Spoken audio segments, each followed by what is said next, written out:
Yeah, no, he's good. He's good. The thing is, I've never had a dog before. So this is my first dog, and one thing I didn't notice or I didn't know about is that when you go for walks and stuff, you attract so many people, so many more people.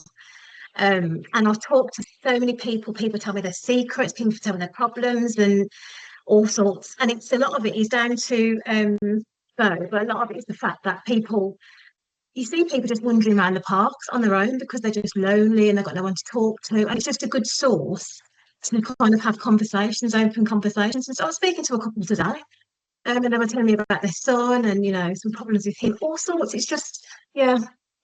So It's yeah, it, it it's has it's so opened a lot more doors having a dog, to be fair. So, it's so true because my dog was my first dog. I was 43, 40, no, 41, 42 when I got my first dog. And you're right, there's a whole subculture of dog walkers that know each other. There's a whole community that you never knew existed. There's there's another video recorded in there somewhere about like sort of what they don't tell you about dog ownership until what no one tells yeah, you. They just presume you know these things, but when you thrust into it as a first timer in your 40s, like wow, there's a whole new exactly. world you didn't know existed. Yeah. Yeah. So no, good. Well, um, well, I always struggle with sort of how to kick things off, really. But I suppose we should start by just giving you the floor. Just I say, just tell us a little bit about yourself, about how you came onto Man Health Radar, and a little bit about yourself. Sure, if that's all right. Yeah, so about myself. So as you can tell by the dodgy accent, I'm from the West Midlands. Um, and I think you've just met Bo. So a little bit about me. So I've always had this natural ability to connect with people, and that's not just I don't know, it's just people saying friends, family, colleagues, random people. People just like to talk to me and tell me their problems and secrets. So I do hold a lot of people's secrets, to be fair. So that's something that I just thought was normal and happens to everybody. But I think as I've gotten older, you start to realise that it is kind of some kind of ability that I have. And I'm trying to hone into that at the moment. Because it's something that I think I'm quite good at. I didn't realise, it's taken me a long time to realise that not everyone is actually very good at listening. It takes a lot for some people to listen. They want to jump in and give you fix the problems or get involved in the conversation, butt in, don't let the person finish. But I think with certain people, I'm able just to let them, offload and talk to me about them and what they're all about and those types of things. And I actually quite enjoy it as well, as I just mentioned, just in regards to Bowen in the park. I have some random people just accompany me and Bo around the park because they're just looking to have a conversation with somebody. And I get that not everyone wants to talk, but I'm always quite open to speaking to new people. I like different people's conversation. I'm not one of these people who like surface level conversations. I like being deep and in depth, and that's what I tend to get. People tell me the problems, they tell me what's going on in their head, and they also tell me things that they probably wouldn't necessarily tell their family, their partner. I don't know. I just must come across as a safe space to, for that dialogue to happen. But just a little bit more about me is that a couple of years back, I decided to study forensic psychology. I've always had this, I don't know, this intrigue about what makes people do what they do. Why is it certain people end up as serial killers and others don't? Is it something that happened in their childhood? Is it some kind of conditioning that they've experienced throughout their life, whether it be telly, computer games, or just general people? So I Mhm. decided to take up this forensic psychology degree just to understand for my own purpose, not for like a work thing, just like a hobby. Interesting. It's so And interesting. yeah, a year into that, my dad suddenly passed away. So I took a year out of my studies and kind of just went into, I don't know, I went into kind of the mode that just I don't know. I'm always good in crisis. I always seem to manage really well in a crisis, probably better in a crisis than in other times. So I just kind of went into that mode and just sort of sorted my dad's funeral out, make sure my family and stuff were okay. Mm, I've hmm. always been there for friends and whatnot. So that just continued. And I don't think, and we're looking back now, I don't think I grieved at the time. That came later. So last year, obviously I started to grieve last year, and also with obviously people telling me their problems, telling me the secrets, I absorb a lot of that energy, and it's not always good because you can't pour from an empty pot. So when I'm at breaking point, which I didn't realise at the time, and people are still offloading on me, I'm still trying to deal with other bits and pieces. I've got a full-time job and looking to go back into my uni. I had my dad's allotment as well. It all just became too much, and I had a breakdown. Um, and I think I needed to do that. It was just a point in my life where I think things needed to just stop, but I wasn't doing that myself. So some higher being just says, right, okay, we need to kind of push her to stop. And that's kind of what happened.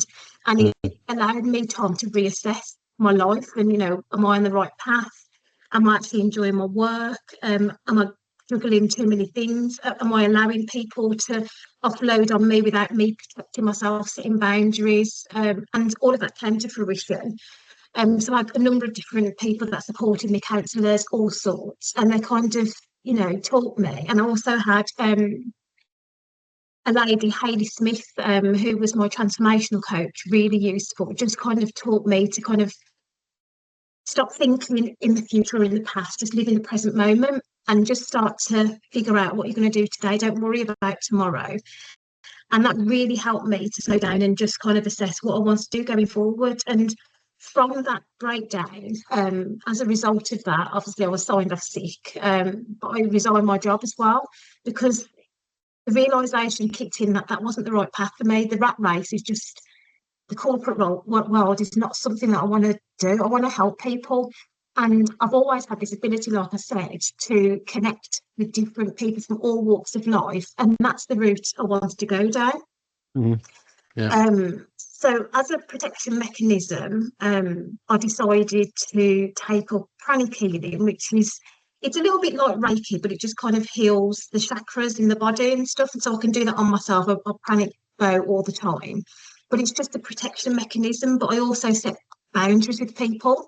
So sometimes I will just switch off, but obviously the person doesn't know I've switched off, but it's just to protect me. And so I don't get absorbed and I start absorbing that energy.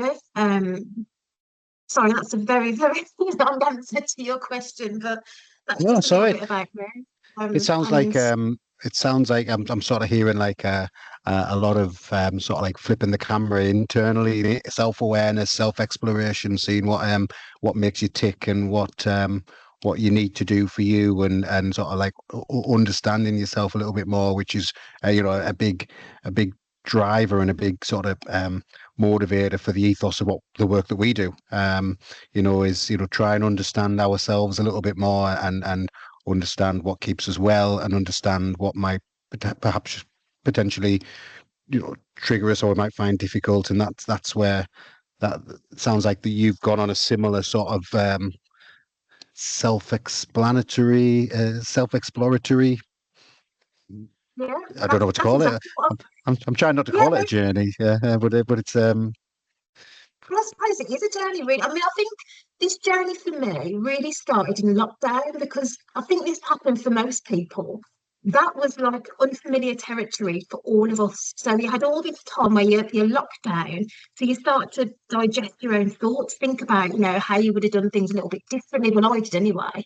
I can't speak for everybody else, but I kind of assessed a lot of the decisions that I'd made in the past in regards to, okay, was that the right decision? Looking back now, and a lot of it, I think to myself, actually, it probably wasn't the right decision, but it's led me to where I am today. I mean, the decisions in regards to probably relationships and those types of things, but I think mhm, I don't have any regrets. Everything that I've gone through in my life, good, bad, ugly, it's led me mhm, to where I am today, which is I wouldn't have been able to get here if I hadn't have gone through that journey. So I think what I went through last year, it was a journey and it taught me a lot of things. I've met some amazing people which I'm still in contact with. I've done a whole shift in terms of the people that are in my life.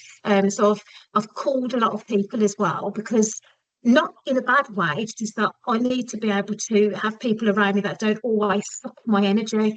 I need people Yeah. to add to that as well. And it's just about understanding what works best for me. And that's a continual journey for me. So I'll always assess whether these people should be in my life. Do I need to get some other people in my life, and just having those having that internal dialogue continually, really, just to understand what's working best for me. And that's going to evolve over time. So that, I'm still on a journey of healing myself. So the stronger I get, that's going to kind of come out externally. It's great. There's so many lessons in that, isn't there? And I suppose if we just sort of have a look at like how you came on my radar, and how men's health became something that really sort of you've clearly passionate about. We've spoken before, and I've witnessed the passion sort of firsthand, and it's brilliant. And that warmth that you mentioned, that sort of ability to attract people. I am one of those people, because I thought we've got to chat to her. So what is it about men's health that really sort of speaks to you in terms of like the challenges and the potential barriers and what we can do? What's your take on that? Yeah, so sorry, very barking in the background. Apologies, he's barking Oh, at a dog. So basically, for me, during my so last year when I had my breakdown and I was seeing my transformational coach, we just had a look at how I wanted to transition out of the corporate world into something more meaningful and more aligned with what I wanted to do going forward. And we had the conversation around the fact that I've got this ability that people, they talk to me, they open up to me. And I don't watch television. So in the normal sense, I don't watch, it's very rarely I watch films and stuff anymore. What I do listen to is podcasts. So I listen to the likes of Stephen Bartlett, Jordan Peterson, Simon Sinek, all of these people who have got really good insight into different, areas mm, of what's happening in the world. And there seems to be a common denominator, and it's that men are struggling, men are lonely, the suicidal rate's gone through the roof, and they don't seem to feel as though they have a purpose. Now, a lot of the people that reach out to me are men. So I'll give you an example. So I don't see my dad on a regular basis, not as much as I used to. But there's a gentleman 2 plots along from my dad. His son died in a car crash. Now, no parent should ever have to go through that, but unfortunately, it does happen. And we got talking, and he goes with his partner a lot of the time, but we exchanged numbers because he did put some grass and stuff on my dad's grave for me, bless him. And he started to tell me that he's not happy in his relationship. Obviously, he's still grieving his son. He's got health issues. He's got a bad back. He was in a car crash in October last year, and he had to be cut out of the car, so he's not working now. He's the sole breadwinner. He's not. He wants to leave his partner. He wants to leave his partner before the son passed away, but it's all kind of it doesn't feel like he can do it now. And there's a whole mm, host of things, and he's just struggling in so many ways. He's struggling financially now. So he'll regularly message me, and we'll have, I'll look into things for him, just see how I can help him, just listen to him, just because he wants someone to talk to, and it feels as though he doesn't have anyone to talk to. So on a regular basis, I'll speak to him. I've got a friend who's got a son in his 30s. Now, most of his friends are either in prison or have committed suicide. And I know that's really blunt, but that's the kind of the fact of the matter. So he'll ring me at all hours when, he just wants someone to talk to. He'll tell me, what's going on in his life, but I'll just give him space to listen. I might give him a safe space, and he knows he can ring me at any hour. I'll always answer the phone, because I always worry and think, if I didn't answer the phone, what would he do? Because he mm. has got suicidal tendencies, and it's awful that he doesn't feel comfortable enough to go to, the Man's Health or something in a Birmingham equivalent. He would much prefer speak to me. Do you know what I mean? And it's heartbreaking, to be fair. But Mm. so these types of people that I've spoken to, I mean, they've all got these same issues that the likes of Stephen Bartlett, all of these people talk about. And then I thought, I want to help. This is what I want to do because I've got this natural ability. People, off these men, they find it easy to speak to me. So I want to kind of find um, something similar to Man's Health, somewhere, an organisation that kind of listens to guys and just gives them some guidance or just listens to them essentially, a safe space, no judgment.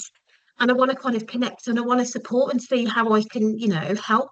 And I know these are specifically men's groups, but I think from my perspective, there's a lot of there's benefits for having women involved in those as well because 9 times out of 10 men do speak to either their partner, their mother, their sister, a Mm. female. Like to me, I'm not related to a lot of these people, but they do speak to females, and a lot of the time it's females who get them into the support, the counselling, finding groups in their area to kind of sit and listen and contribute. It's a lot of a lot of the time it's women, so I think that's what I want to do. I want to kind of find a group like Men's Health to kind of so I can support you. And I did reach out to a number of different groups, some of which I'm still in contact with, others are just kind of like, no, you need to, you prefer men, which is fine, and I get that.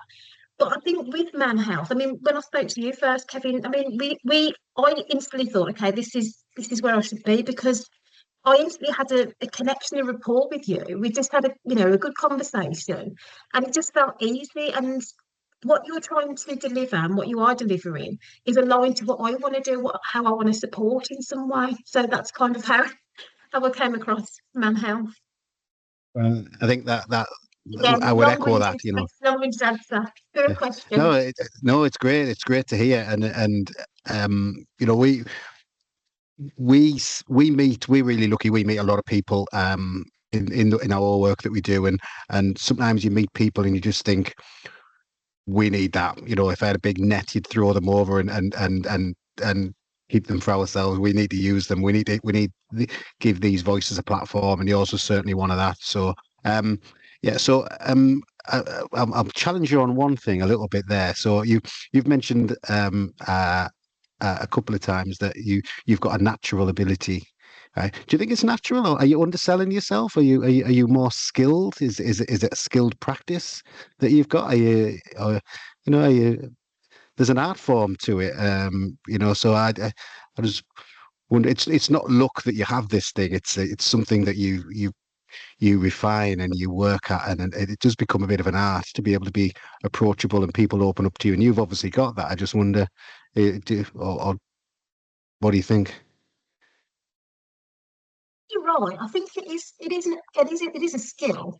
And I think by having access now to all of these other tools and all these other people who are on the same path, but coming in from a different angle, it just helps you to align, if, Hmm. for instance, someone's talking to me or offloading to me or telling me their secrets and stuff, and I jump in, but if I used to jump in, then it kind of just says, okay, maybe you shouldn't do that. Maybe you should just give them the space to open up.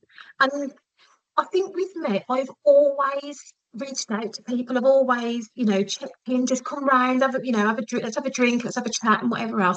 But it's not like a force thing. I'm not forcing them Hmm. to come round. So I'm not sure. I know it's a skill, but I'm not sure how I've honed it. I think I've honed Mm-hmm. it Yeah, unconsciously, if that makes sense, because it's yeah, of something that course. I'm passionate about. I just want to make it as easy and as, non-judgmental. I'm the least judgmental person ever. Nothing really Mm. shocks me, to be fair. And I don't really, I don't really react to anything, which is probably, again, just something that also adds to that. But yeah, Yeah, no, yeah. It might be. It's one of those things you probably don't want to overanalyze. Who cares? Who cares where it comes from? yeah, Let's just recognize that it's there and use it for the force for good that you are. So, um, another thing, I suppose this is a trap that I sometimes worry that I fall into, right? Is I sometimes worry that when we talk about men, we group men together, and you know, sometimes I think to myself, men aren't that different. That's okay, but actually, men fall into thousands of subgroups, don't they? There's no two men alike. Um, I'm going to ask you an unfair question here because I'm going to put you on the spot and ask for blokes in the West Midlands. I mean, you mentioned that like some sort of like groups and support down there. Like, what are What are the challenges that men face down there in the West Midlands? I mean, for comparison, up here in the Northeast, we've got old sort of historic pit villages, things like that. We're an area of social deprivation, and you mentioned things like financial challenges that can go with that. That's never easy. I just wonder if there's what are your observations of blokes in the West Midlands? If you had to draw one, or if you had to describe one, what would they look like? What would that be like? Yeah, I think there's a variety really, because I mean, there's Told you it lots was of a, different told you it was a people. tough question, didn't I? Told you it was a really Yeah, unfair, tough yeah, question. it's okay. There's lots of different people that from all walks of life that I speak with, and they've all got different challenges. Some of which, a lot of the guys that I speak to in the park, they're older gentlemen, and they're probably, Mm, not got a partner anymore, struggling to make friends because the likes of pubs, social clubs are all closing down. The usual places where they'd normally meet, congregate, those are all kind of disappearing. So they're kind of stuck. So a park is a good place to go mhm. really, and finding someone who's open to to dialogue is useful. So that's one group, but I mean there could be lots of different nuances within that group. But there's also the younger men. So years ago, there used to be like mining, lots of industrial car places and stuff in the West Midlands. All of that's gone now, and that was Mm, probably like a purpose for those men to, to strive for. They earn decent money, and they'd mix there because it was like male dominant. Those things have gone away now, so it kind of diminishes how men connect with each other by reducing those types of things. And social clubs is another one. Working men club. My dad used to go to a working men club, and these things are hard to come by now. yeah, that's Um, true. a lot of younger men as well, so they're not. I think as well with younger men, so there's this stigma with men that's always been there, which again it affects most men. Probably the younger ones, it's not as prominent as it was for the olders. So it's just a Mhm. case of men should be tough. They, no emotion, no this. Women need a strong man. Blah blah blah blah. If you go onto dating sites now, women want emotionally intelligent men. So they've got this stigma, which they've been, conditioned to believe is true. No tears, no emotion. But women are looking for that. So you've got another group of men who aren't even getting partners because they're being overlooked because they're not the right fit for the women that are looking to date. So there's a whole host of different groups, nuances, those types of things. That men aren't earning as much anymore. Um, and women are looking for a certain guy, so they want them to be educated, they want them to earn a certain salary, they want them to fit in this box. So if you've got a dating site, there's probably a whole load of men which aren't even being looked at, and they're struggling to meet and find friends. Yeah. They're lonely. It's just a plethora of things, really. It's easy to get into trouble. A lot of them just staying on their iPads or on their Xboxes, just gaming all the time. When I was younger, I used to go out, build dens.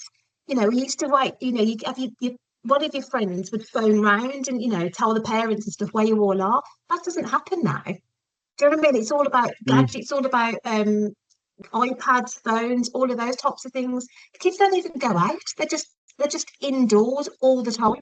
But none of this helps.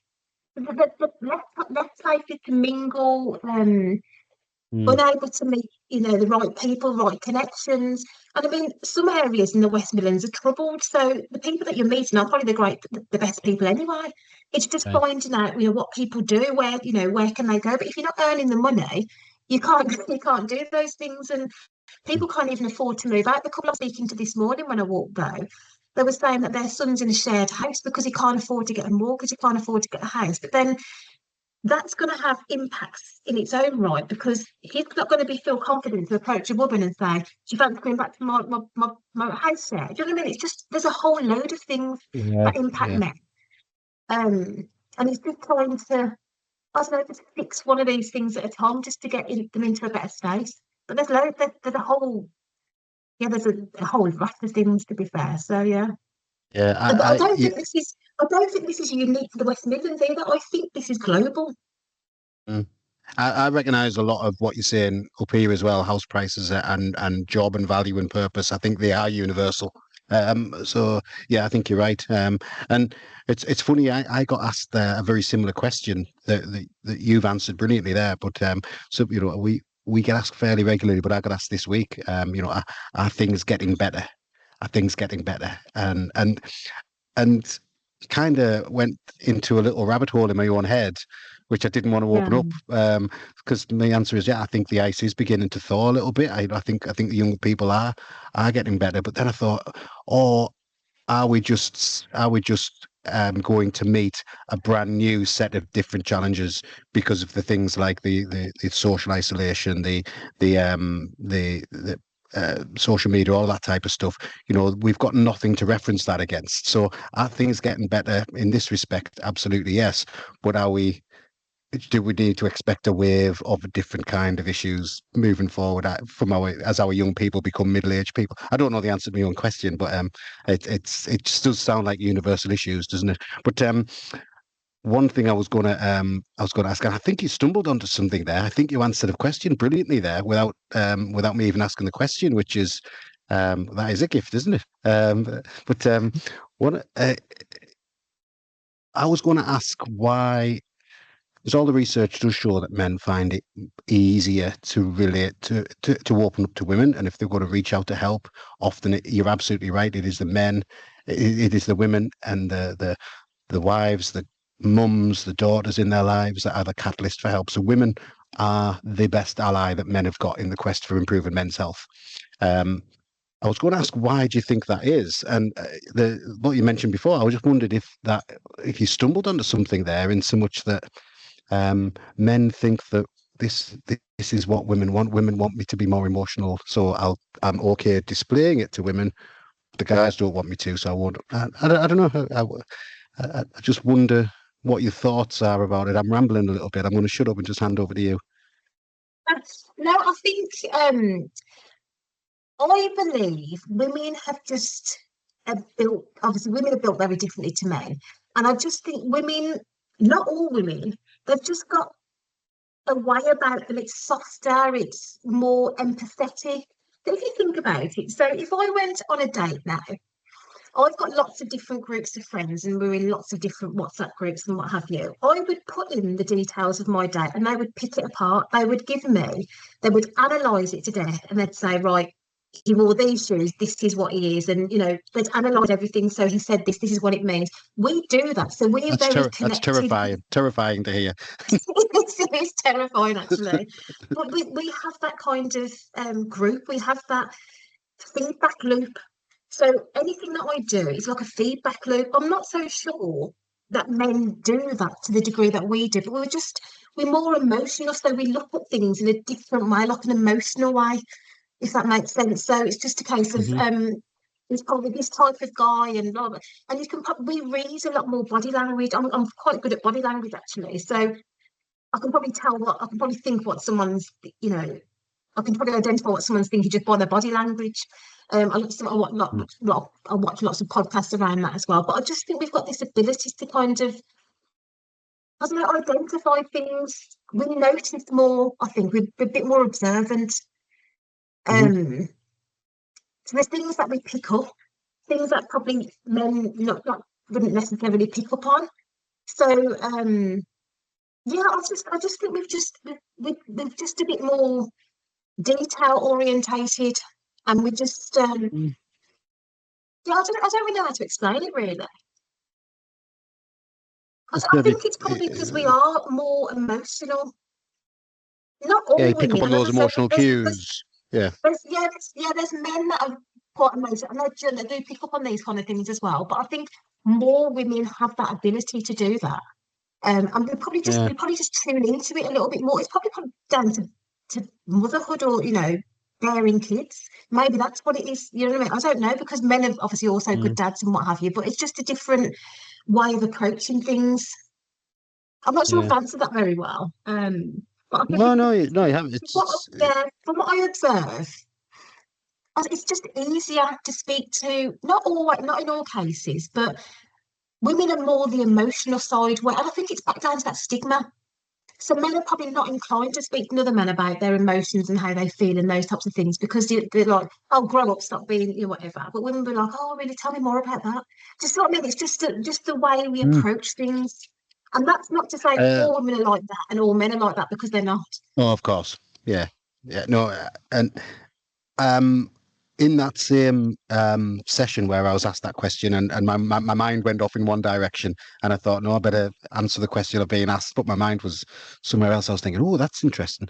Um, I kind of let my mind wander, and I thought when I was asked about why do you think men find it more difficult to reach out for help and support than women, um, it's one of those things in my head where like I thought I'm going to set off on this conversation and I've no idea where it's going to finish, but actually it finished at quite an insightful place. Usually it doesn't. Usually it gets me into trouble and I come out with nonsense, but this was quite insightful, and I just thought I wondered if there was something in where if I was to reach out for, let's take an example of going to a GP appointment for feeling really, really low mood, low self-esteem, depression, that type of stuff. If I was going to make that leap and I say, right, Kev, I need to do this, I need to do this. I need some help. Okay. Does that make me a, in inverted commas, weak man? Okay. Am I weak? Okay. So let's just roll with that. Let's just stay on this thing. So I'm accepting that I'm weak, I'm vulnerable, but I need some help. Okay. That's a pretty tough thing to do.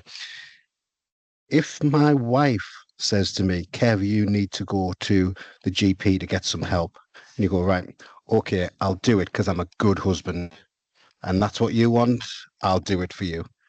And if your kids ask you to, I want my dad to be the best version of my dad. If your kids pick up on something, you think, right, I'll go and do it because I'm a great dad.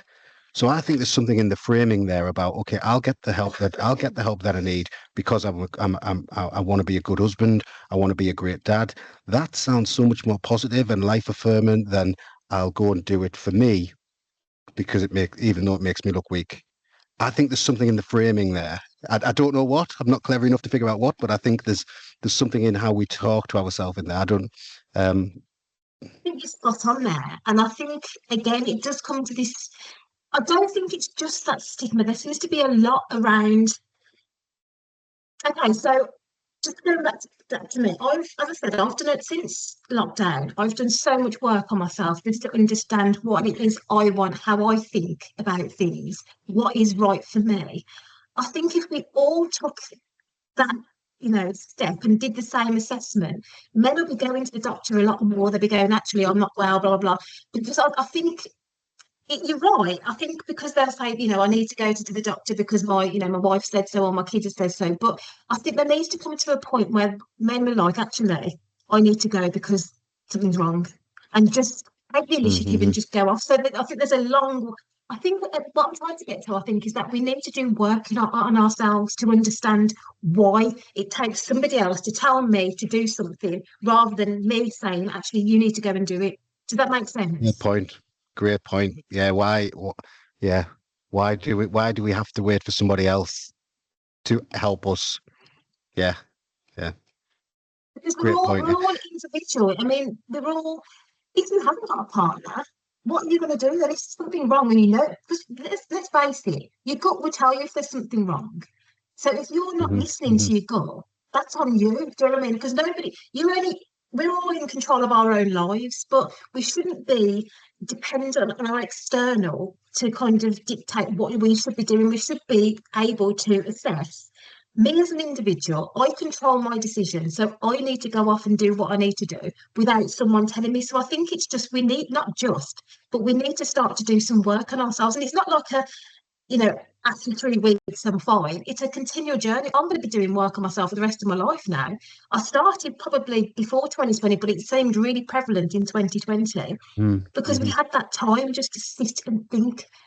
I like my own company, so I can go for months without speaking to some people. There's a lot of people out there that can't do that, and it's having those thoughts, that internal dialogue with yourself, but being okay with it. And I think that's what's missing.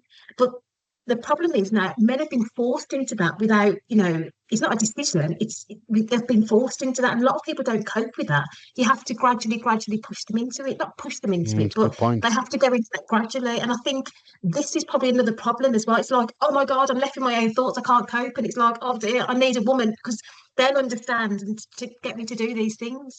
So it's just understanding and just being okay with your own thoughts. Yes, some are going to be negative, but just ride them. But, just let them go. I go through a lot of meditation as well for this purpose, just to keep myself grounded. But I've mm, always been okay with my thoughts. My brother isn't.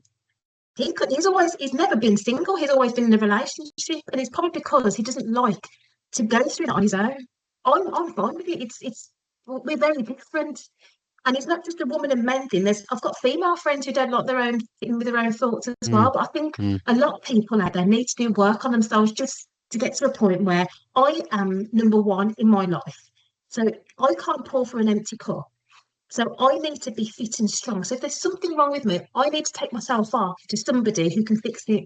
I shouldn't need to wait for anybody else to do that, because if they're telling me there's something wrong, I'm not fit and healthy to look after them. So if my kids phone to me, there's something wrong, Dad, you need to go to the doctor, I'm not 100%, I'm not pouring from a full cup. I'm pouring from probably a half empty or empty cup. And I shouldn't be waiting for people, the externals, to be telling me I need to go off and do something. That kind of mm. a roundabout answer your question. Yeah, no, it does some great points there, and it's another skill, isn't it? Learning to sit with your feelings, learning to sit next to your emotions, and not allow them to dictate where they take you. Just sitting with them and being objective with them. It's a skill that um, we all hope to get better at. I don't think I'm certainly better than I was. It's not a skill that I do comfortably, or you know um that I can do 100% of the time, but it's one that I'm certainly learning, and that's all we can do, isn't it? We can, like you say, self-improvement over time. So again, I'm going to ask you another really unfair question. It's okay. But this is about helping me do less work, which is amazing. I'm all up for that. So we get a lot of phone calls into our office, and we get a lot of guys phoning up saying, can I have some information? Because I think I need some help, which is brilliant. And we would always say that you've done the hardest bit. Reaching out for help is the hardest bit. We get a lot of women phoning up as well, and they say, what can I do? What can I do? So if you were to take that call, what would you advise? How should we be answering that, do you think? What might be some hints and tips for any women watching this video that are worried about some men that are important in their lives? How would you handle that? And there's not a right or wrong answer. I'm literally asking to answer the question on the Yeah. phone call. I just think in general, what advice would you give to women that might be worried about someone that they care about? think I one of the things that I do on an unconscious one of the things I do unconsciously now is I go with my gut. If my gut tells me something, if my gut tells me, right, you're walking in the park, you see a guy sitting at a bench, my gut's saying he needs to speak to someone, just go over. Bo normally runs over, and that kind of um starts up a conversation. So when Mm, your gut says to you something is wrong, go with your gut. Don't dismiss it and say, no, it must be what have you. If your gut is saying your partner, your brother, your friend, something's wrong, go and ask the question. It doesn't need to be, oh my God, there's something wrong, there's something wrong. Just ease it into a conversation. How are you doing? Just a normal conversation, but don't force it, don't force it, because if you're getting feedback they don't want to talk, then leave it, but just keep at it. Send a message saying, do you fancy going for a coffee? Do you fancy going for a chat? Anything like that. But just make a safe space so they feel open to kind of talk about things. No judgment. One of the things that I have noticed some people do is they make a judgment call based on, oh, it must be this, it must be that, you need to go to the doctor, and dismiss everything, and that's the end. mm, But I think it's mm, just making a safe space for them to kind of open up, let them talk. Don't jump in with, your fix it remedies. Just let them talk, let them explain what's going on in their life. I mean, you don't need to come up with, a way to fix them. Just let them speak without judging them. And I think that's kind of it. But also, the one thing I will stress is that one of the reasons that led to my breakdown last year was that I didn't protect myself very well. So I was allowing everybody to offload on me, friends, family, randoms, and I absorbed a lot of that. And because I didn't set any boundaries, I didn't have any, yeah. protection mechanisms, I wasn't grounding myself. So just make sure that you do look after yourself, because the people who are absorbing this, their mental health is also as important as the person talking to them. So I think make it easy for them, let them know that you're there to listen. Listen without judgment. Don't jump in with your fixes. Um, and protect yourself. That's what I would say. And obviously, if Great. if Yeah. it's kind of on a, falling, leaning on towards suicidal, then put them, give them some methods. Right, you need to go and speak to these people then, because I'm not equipped to speak to everybody about, there's certain things that I can't help with. I might be able to talk to people and listen, but there's some things that, that there's probably somebody qualified to support with better than I Course, am. yeah. So yeah, that's what I would probably recommend. Great. I did some reading up in preparation for this, and there was a couple of things that jumped off the page that I thought, oh, that's dead interesting.